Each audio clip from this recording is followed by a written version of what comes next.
Scotland, can you boogie?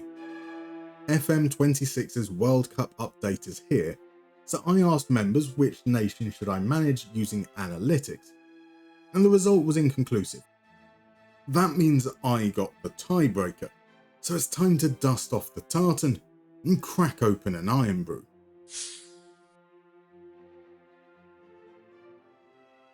Ugh.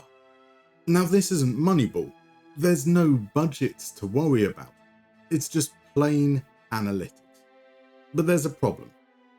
I want the correct teams in the World Cup, so I'm using the quick start option. But that means the data isn't fully calculated. So I've run some simulations of my own, exporting all players with Scottish nationality who played over 1,000 minutes. I've then summed that all together and converted to per 90 metrics and percentages. I've also added a weighting based on the division they play in. Based on the reputation system in game, I give each division a multiplier. If a player in the Scottish Premiership makes 8 progressive passes per 90, this will be multiplied by 0.9, which will drop their output to 7.2 progressive passes. If they played in the Australian A-League instead, the multiplier would be 0.8, the weighted metric would be 6.4, and so on. This data will be filtered down further to players who, across all simulations, played at least 3,600 minutes, equivalent to 44 games. But this is where analysis paralysis sets in. I've essentially got a blank slate. There's no tactical style I need to adhere to. I can pick any player. So where on earth do we start? Goals. They're pretty important after all. So let's look at the best goal scorers, and here we have Ross McIver. No idea who he is. What I'm most interested in is how he contributes beyond goals. I can see he's good in the air, he's safe on the ball, he's quite creative, and he runs a lot. He doesn't dribble though, and he doesn't cross. That strikes me as a deep line or target forward, someone who facilitates, then gets in the box. And I'll do this for every player above the 80th percentile for goals in their position, to try and understand their profile. Then it's on to XA. Who are my best creators? Are they pure creators or are they goal scorers too? Do they dribble? Do they cross? Do they aid progression? And so on.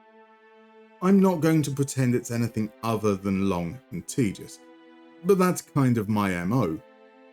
I've whittled it down to 55 players, the exact maximum for the preliminary squad. But 16 of these players don't deserve to be here. They didn't play enough minutes, or played in an unplayable league, or just downright suck. But they made Scotland's World Cup squad in real life, so I'm going to allow myself, at most, 3 wildcards from this bunch for my final squad. Not everyone will get a fair chance. We have just one friendly before the final selection, where only 19 players can play. Ben Gannon-Doak was one of them, and he put on a show. Angus Gunn made one fantastic save, yet will be disappointed with this one squirming through. Liam Cooper's chances will be inextricably linked to his ability to track his man. Lennon Miller got one sight at goal and made it count. Is that enough to make the final squad? Let's find out. Angus Gunn takes our first wildcard spot, backed up by Queen's Park's Callum Ferry, who concedes 8% fewer goals than expected, and Dundee's John McCracken, with an impressive 76% save ratio. At centre-back, Liam Henderson, Craig Halkett and Jack Milne stood out for their aerial ability. Yet John Suter provides progressive passing, whilst Dom Hyam and Scott McKenna are safe on the ball. McKenna is our second wildcard. His header win rate wasn't good enough, but he played well against Ghana. At fullback, Keelan Adams, Andrew Robertson, Aaron Hickey and Josh Doig, all strong in the tackle, all phenomenally progressive. In midfield, progression is key once more. Callum McGregor, Billy Gilmore, Jordan Holsgrove and Brad Spencer all in the 90th percentile. I dragged McGregor out of international retirement for this, and then he retired again before the final squad. So in comes Lennon Miller, elite at winning tackles. Scott McTominay is an absolute beast in the air. John McGinn creates, scores and dribbles, as does Dynamo Bucharest's Daniel Armstrong to a slightly lesser degree, whilst Blair Spittle is great at keeping the ball safe. Ben Gannon-Doak gets the final wildcard slot. Up front, Ross McIver is a goal-scoring machine. Lawrence Shankland a little less so, but more creative. George Hurst gets the final spot courtesy of his aerial ability. Just 473 caps across the whole squad. By comparison, I hired 6 staff for the coaching team, and they have 354 caps between them. I love data. I mean, this squad is dumb. If Steve Clarke submitted this squad, he'd be sacked the moment it was sent. But there is method to the madness, so let's head to the tactics board. It starts with the front line. 2 attacking midfielders, 1 makes more runs, 1 roams from position, behind a deep lying forward. A bit like Coadriance's Christmas tree. The wide midfielders is where things start to get complicated. Their position is fluid. They could be wingbacks, they could be wingers, it could be asymmetric. Their function is still the same, however. Behind them, I have a 3-2 shape. The left defensive midfielder stays wider to complement the wide centre-back. We're direct and narrow, progressing through the middle. We counter-attack, we waste time, we play for set pieces. The keeper is encouraged to distribute short. Essentially, we invite the press, hit it long, pick up the second ball, spread it wide, then cross it to the big men. Out of possession, it's a squash 4-2-3-1, not a single player instruction. We drop into a low block, we press more often, and we tackle harder. We trap outside and invite crosses to promote narrowness. It's pretty basic, but international football kind of is. There's not enough time with the players to develop complex systems and relationships, so let's just get on with it. Oh, we have some World Cup assets. Neat. We're in a group with Brazil, Morocco and Haiti. 3 points and a positive goal difference should be enough to reach the second round, so a big win against Haiti is needed. This is, I think, our strongest starting lineup, but I suppose we'll see how form and injuries affect things. Haiti are playing a midfield diamond, so I've tucked our wide midfielders in as wide covering midfielders. I must say, I quite like the intro scenes. The branding is neat, the flags are a nice touch, the ball looks great. I mean, sure, I'm only ever going to watch this fully once. Well, maybe again if we make the final. Please let that be foreshadowing. 15 minutes in, and no big chances, until Ross McIver digs out across to Lewis Ferguson, and that's the lead.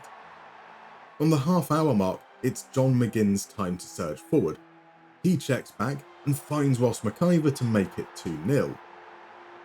We deserve to be ahead, but it's perhaps a little flattering.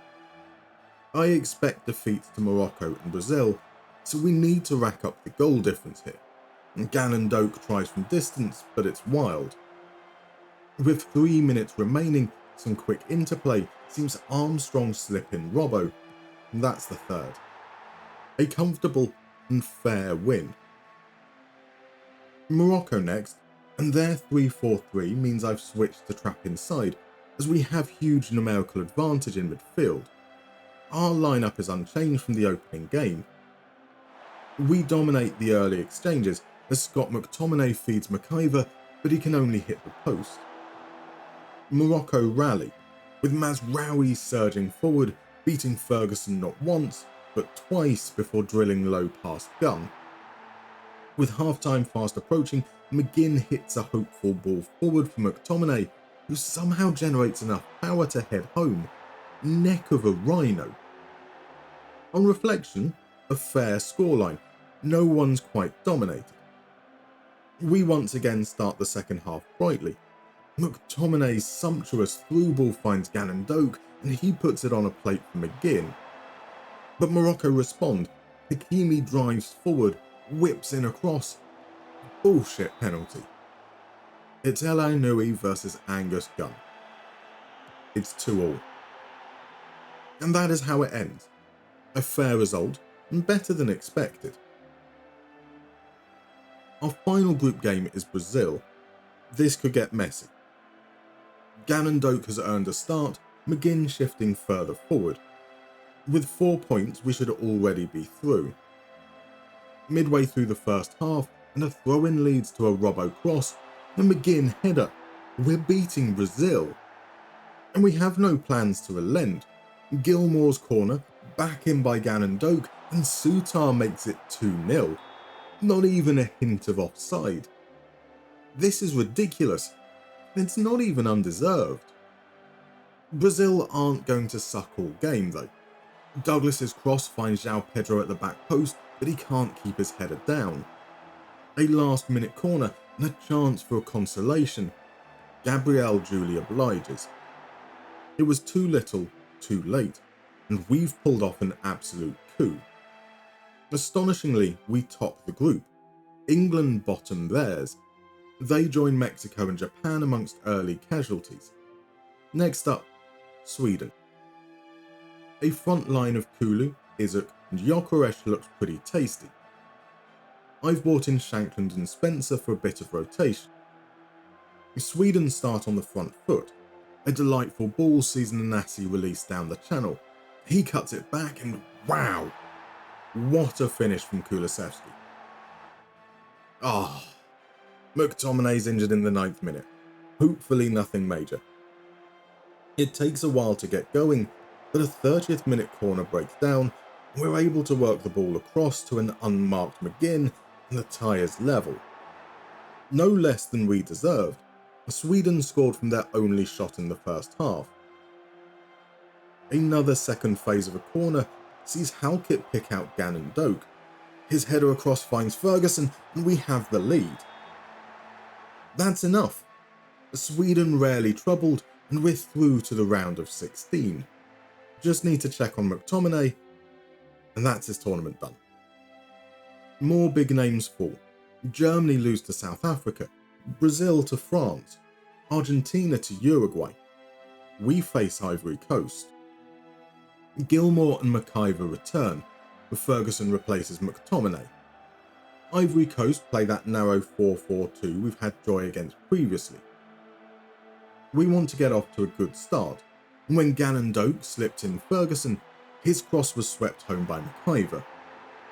It's been pretty even so far, but a Gilmore corner finds McKenna at the near post, 2-0. Just 2 minutes later, Ganondorf once again releases Ferguson. He looks up, sees an unmarked Josh Doig, and that's 3-0. We've been the better team. Not 3-0 better, but I ain't complaining. Early in the second half, and Ivory Coast counter. Josh Doig shows Fofana inside. Fofana scores. Tragic defending. 10 minutes later, and the tension is building. A ball fizzed across to Aperi gives him space, and that's 3-2. It's an open and even game. Armstrong plays it out to Robbo, who beats his man, drills it in, and McIver pokes home his second. Breathing room. Time for one last defensive change. He right back on for Ganondorf. And Ivory Coast respond immediately. It's getting nervy. 6 minutes of injury time. Aperi's cross deflected. Gessan denied by Gunn. What a save. We hold on. A ridiculous game. But somehow, we're through. We say goodbye to the hosts. Netherlands knock out Canada. Belgium dispatch USA. Elsewhere, Portugal fall to Switzerland. Next up, Croatia. Defensive changes for this one. Robbo and Spencer start. Although truth be told, I don't feel scared by this Croatian attack. And if I'm frank, it's been a pretty turgid game so far. But that's a lovely ball by Pasalic, and Budimir gives Croatia the lead. So much for not being scared. We've come from behind before, so no panic. Lewis Ferguson sees Robbo overlapping. Good save, Livakovic. We keep pressing into injury time. Another Robbo shot. McIver stabs in and we're level. VAR says it's good. It's not, but I don't care. Level at the break, and I think we deserve to be ahead. The second half is somehow more turgid than the first. A 77th minute Gilmore free kick finds McIver at the back post, and we've turned it around. Croatia did not have a shot in that second half. That means semi-finals, baby. Netherlands beat France. Spain beat Belgium. They meet in the first semi-final, and Netherlands emerge victorious. We'll face Switzerland for a chance to meet them. But we'll be doing it without John McGinn, suspended for 3 yellow cards, and Ross McIver, who's got a cold. That means Armstrong and Hurst into the starting lineup. I worry about our depth. Switzerland look beatable though. Just as with Croatia, it's been a nervy game so far. It needs something special. Ben Gannon Doak can be something special. So can Kerbal, unfortunately. Pretty much the only notable chance of that first half. Tense. Switzerland seem to have woken up. Okafor finds Amdouni, Gunn makes himself big. We just need to calm things down a bit. Not with passes like that, McKenna. Mbolo feeds Manzambi and Dua steers the cross home. Credit where credit's due, that's a phenomenal offside trap. And so, to extra time. Tired legs, tired minds, it only takes one moment to settle this. Merheim wants the moment to be his. It nearly was. Penalties beckon. Dua is first, and Gunn makes the save low to his right. Get in. Shanklin to put us ahead. Never any doubt. Rodriguez scores, as does Spittle, and Merheim, and Ferguson, and Xhaka, and Spencer, and Manzambi. It all comes down to Lennon Miller, a chance to be the hero. Denied. Sudden death. Vargas scores. Hickey scores. Mbolo scores. McKenna scores. As does Vidmer and Halkett and Akanji and Sutar and Jaquez and... Wait, why am I slowing down the highlights? Doig, the last of the outfield players. Saved by a Kerbal double jump. He defied gravity. So damn close. Semi-finals is phenomenal, but that's deflating. There is still one more game, a third-place playoff against Spain, with the reserves because everyone's knackered. A dubious penalty was followed by Ferran Torres sweeping home. A late Pau Cubasi own goal flattered us. In the final, Netherlands took the initiative from the kickoff, Xavi scoring in the opening minute. Barely 2 minutes later, Manzambi fed Ndoye, and the scores were level. With half-time looming, Ndoye became creator, setting up Freuler for what was ultimately the winner. Switzerland, your World Cup 26 champions. There is something quite magical about the way FM makes you feel. The tension of Ivory Coast's comeback, the elation of McIver's winner against Croatia, the absolute dejection as Doig's penalty was saved. It's a roller coaster, and I wouldn't want it any other way. See you next time. Thank you for watching. If you enjoyed this episode, please consider leaving a like or maybe even subscribing. If you want to support the channel further, you can join these wonderful folks currently adorning your screen as a member or Patreon. Details in the description below.